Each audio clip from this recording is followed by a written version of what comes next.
আওয়ামী লীগের নিবন্ধন স্থগিত করেছে নির্বাচন কমিশন। সোমবার রাত 9:30টার দিকে কমিশনের সিনিয়র সচিব আখতার আহমেদ ব্রিফিংয়ে এই তথ্য জানান।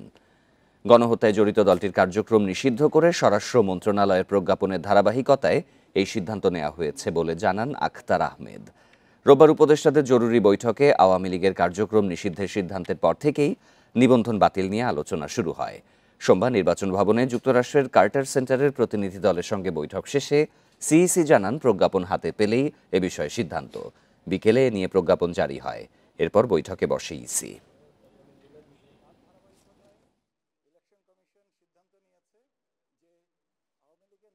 স্বরাষ্ট্র মন্ত্রণালয় থেকে বাংলাদেশ আওয়ামী লীগ এবং তার অঙ্গ সংগঠন এবং ভাতৃপ্রতিম সংগঠনগুলোর কার্যক্রম নিষিদ্ধ করেছে। তার ধারাবাহিকতায় ইলেকশন কমিশন সিদ্ধান্ত নিয়েছে যে আওয়ামী লীগের নিবন্ধন স্থগিত করা হলো।